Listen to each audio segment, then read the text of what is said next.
Le projet de renforcement de la résilience et adaptation aux impacts négatifs du changement climatique dans les zones côtières de la Guinée, RAZC, est basé notamment sur la vulgarisation des mesures d'adaptation en zone côtière guinéenne, des zones identifiées vulnérables aux impacts négatifs du changement climatique par des spécialistes en fonction des réalités du terrain.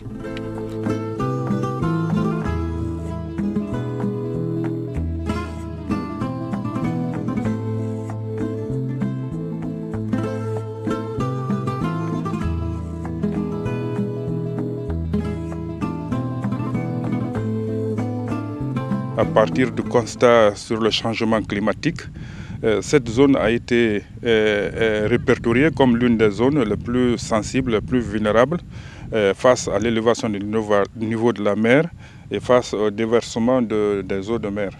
Et si vous remarquez, là où nous nous trouvons comme ça, vous ne trouverez que quelques souches de riz qui proviennent de la production de la saison passée. Mais en réalité, cette plaine n'a pas été une plaine rentable du point de vue production, du fait de la salinisation forte et de l'excès de crues qui sévissent dans cette plaine. Avec les changements climatiques, nous observons une érosion forte au niveau de la mer qui provoque une pénétration des eaux salines et donc l'acidification des sols.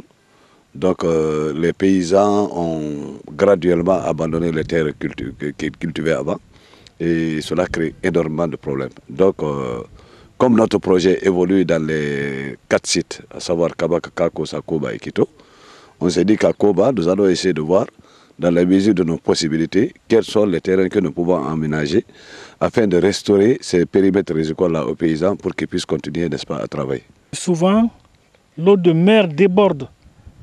Quand il y a le trop-plein en marée haute, elle déborde pour se déverser dans les périmètres. Quand les champs sont en culture, on assiste à une brûlure des plants. Donc tous les efforts sont vains. Et pour pallier à cet état de fait, les communautés, en relation avec le projet, ont demandé que soit exécuté un drain pour évacuer ces eaux au cas où il y a un déversement et faire une diguette de protection en même temps. Voilà. Ce sont des canaux à section hydrauliquement optimale de forme trapézoïdale qui évacuent le maximum d'eau en un minimum de temps.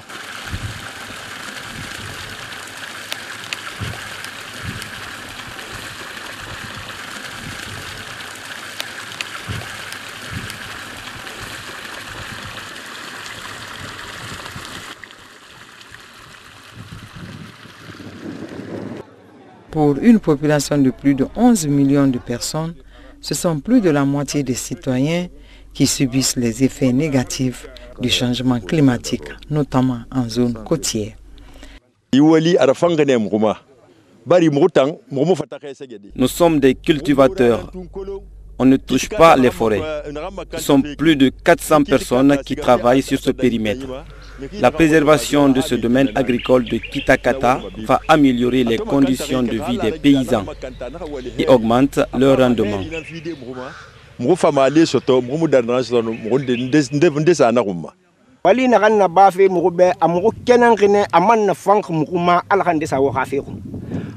sommes très contents pour ce travail. Un tel travail ne peut être que bénéfique pour les communautés. Nos rendements agricoles pourraient varier de 400 sacs par hectare. Le paysan peut récolter environ 100 sacs de riz. Le projet contribue à reboiser nos mangroves pour la protection de la mer. Nous sommes très contents.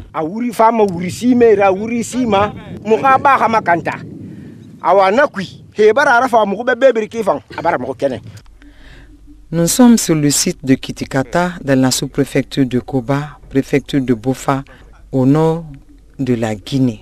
Ici, les communautés vivent avec le changement climatique. Elles ont été dépourvues des périmètres rizicoles considérables à cause de la remontée marine. Une remontée qui a entraîné la perte de certains villages provoquant ainsi le nomadisme agricole. Heureusement que les autorités guinéennes, de concert avec le Programme des Nations Unies pour le développement et le Fonds mondial pour l'environnement, ont anticipé en élaborant le projet ERAZC. Nous avons recruté, n'est-ce pas, un opérateur qui va travailler avec ces communautés et voir si effectivement depuis que le projet a existé, il y a eu une appropriation des leçons apprises. Vous savez, quand nous venons dans un site, nous ne demandons pas aux populations que c'est ici que nous allons travailler. Ce sont ces populations même qui nous indiquent où elles ont des problèmes et nous intervenons. C'est comme ça qu'il faut faire. Écouter les populations, écouter leurs problèmes et venir voir s'il y a une possibilité pour nous de résoudre le problème qu'ils posent. C'est comme ça qu'on se retrouve aujourd'hui à Kitikata. La digue que vous voyez ici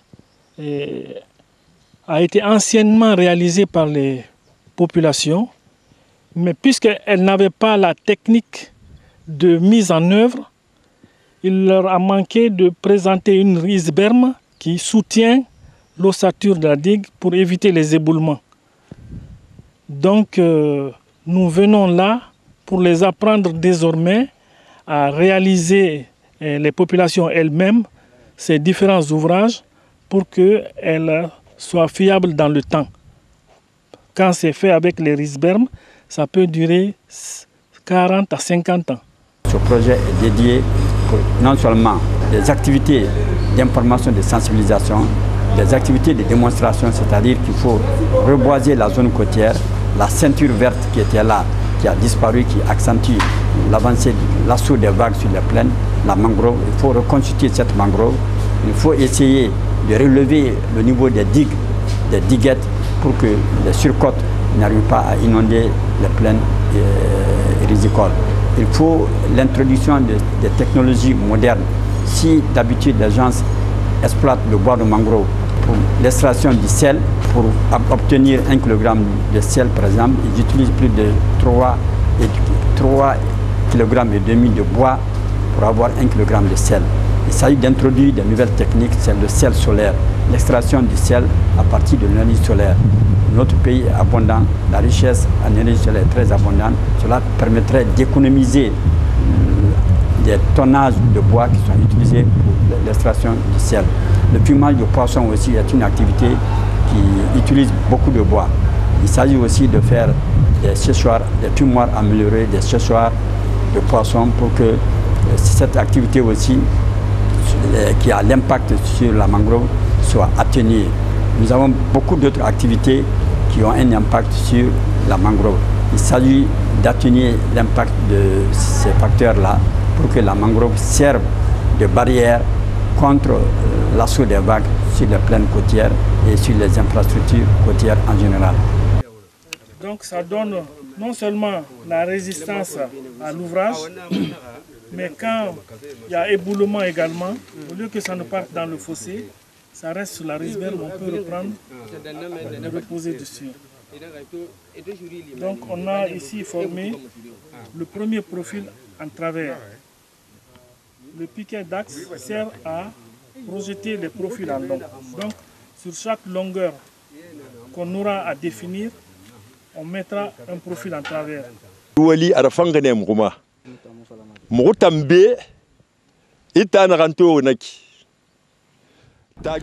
Nous apprécions ce travail de préservation. Ici, nous avons des villages à cause de la remontée marine. Derrière ce village, il y avait une autre île qui aussi a disparu à cause toujours des effets du changement climatique. Nous sommes inquiets pour les paysans qui vivent sur ce domaine, d'où notre appel à l'endroit des autorités afin de poursuivre leur appui.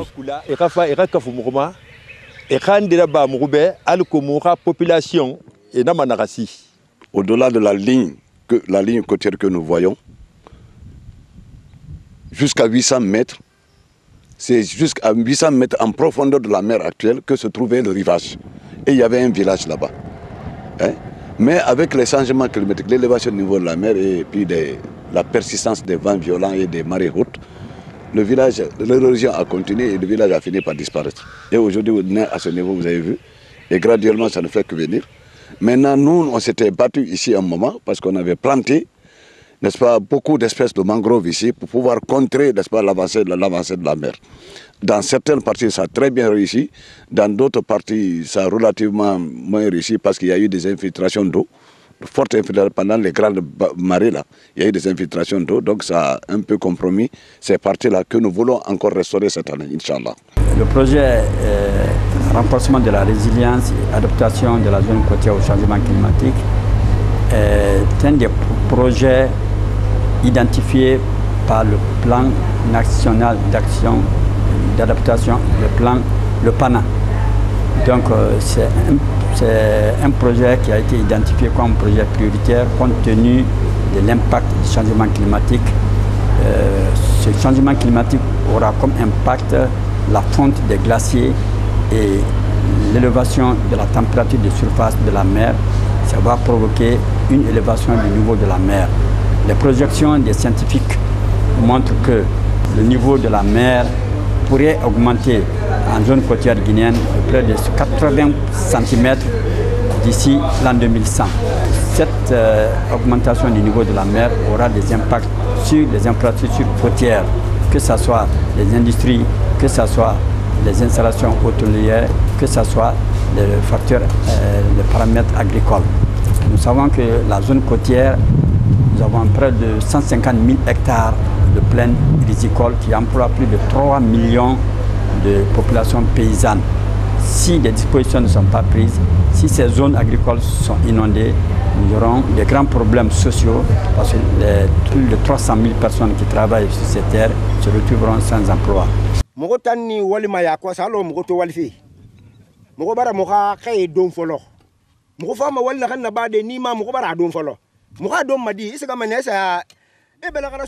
Nous avons des difficultés de gestion de nos activités agricoles. Nous n'avons pas de moyens financiers. Nous sommes obligés de nous endetter auprès des nantis pour nos activités agricoles avant même les récoltes. Faute de mutuelles, nous ne pouvons faire face à nos dépenses. Autre difficulté, c'est le manque d'eau. Nous sommes en crise perpétuelle d'eau. La perturbation de la saison pluvieuse influe aussi sur nos activités. En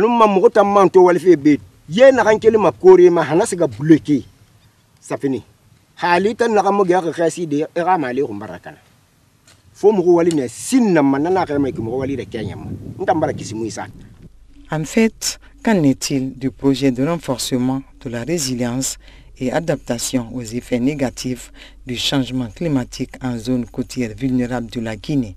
Ce projet, renforcement de la résilience et adaptation aux impacts négatifs du changement climatique dans les zones côtières vulnérables de Guinée, qui est un projet de démonstration qui s'applique dans 2 préfectures et dans 3 communes rurales, mais avec 4 sites de démonstration.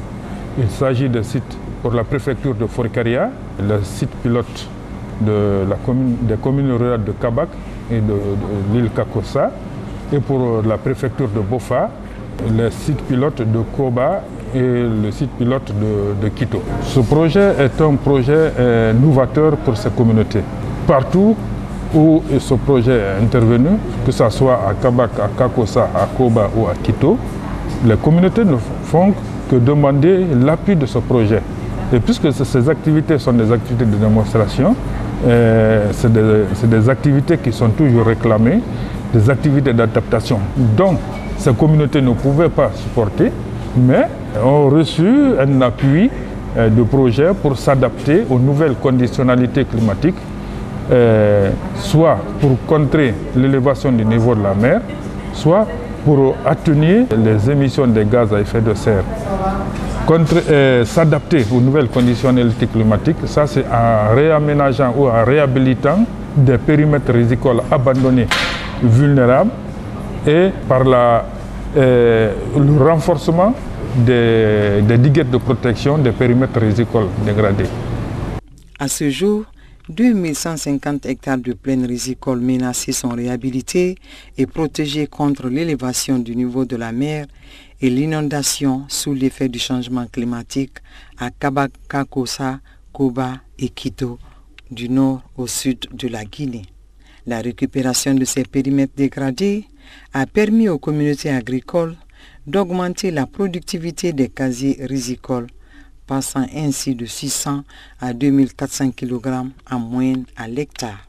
Ils ont parlé des magasins de stockage des produits qui seront récoltés par les paysans, parce que cela pose problème parfois. Les gens récoltent et ils n'ont pas où stocker leurs produits. La conservation. Donc il y a aussi la construction des digues de protection des zones de culture. Donc ça, c'est des réalisations très importantes qui ont un impact direct dans le cadre de l'adaptation au changement. Parce que ce qui est maintenant présenté, comme je l'ai dit, c'est des choses réalistes. La pérennité dépendra et de la communauté et des décideurs. La communauté peut faire ce qu'elle peut faire.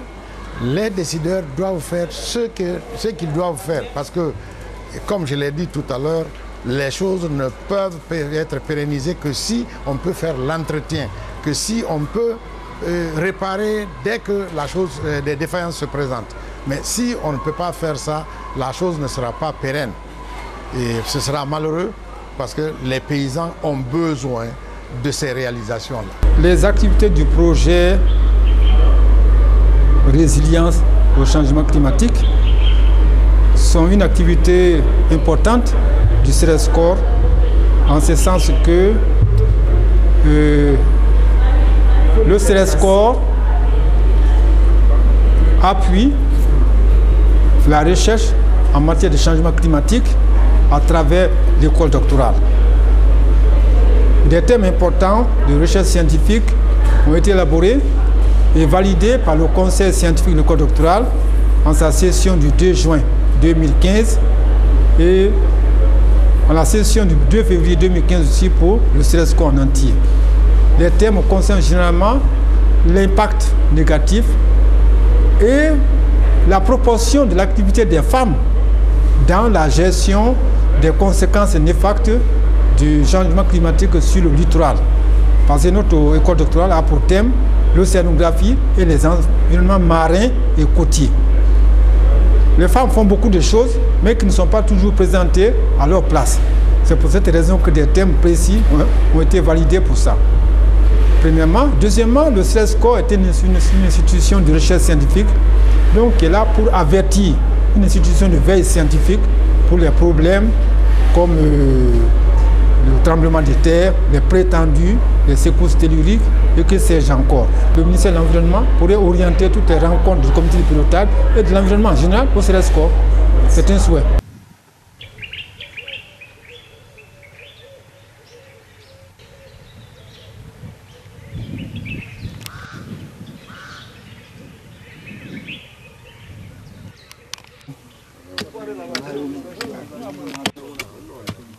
La conservation des produits halieutiques, autres que le fumage de poisson, la technologie de la production améliorée de charbon de bois à travers la mule casamançaise, l'installation de fumoirs améliorés, la promotion de l'énergie renouvelable par la production d'énergie et d'éclairage photovoltaïque et la production du sel solaire sont autant de réalisations faites pour les communautés des localités vulnérables en Basse-Guinée. Le projet, en réalité, est un projet de communauté. Projet de communauté parce que le gouvernement, les gouvernements plutôt des pays des moins avancés ne peuvent pas faire face à eux seuls aux aspects du changement climatique. Donc, c'est pourquoi la Convention cadre des Nations Unies a recommandé la mise en place d'un fonds. C'est le Fonds pour l'environnement mondial qu'on appelle communément le FEM et qui subventionne ces pays les moins avancés. Et ces pays les moins avancés en faveur des communautés les plus vulnérables. C'est pourquoi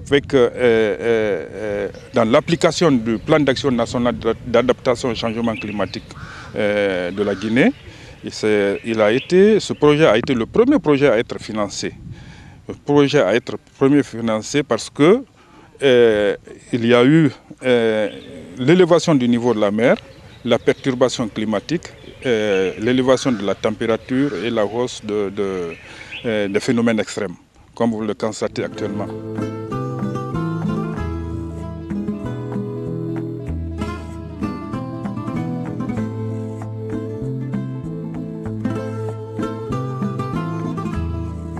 Il faut dire que le projet prévoit le développement de connaissances et de bonnes pratiques avec un accent sur la gestion de l'écosystème et des ressources naturelles, la promotion des technologies d'adaptation dans la mangrove, la protection de la culture dans les régions côtières et l'amélioration de l'information, de l'éducation et de la communication environnementale, mais aussi de la communication sur les risques climatiques pour les populations côtières.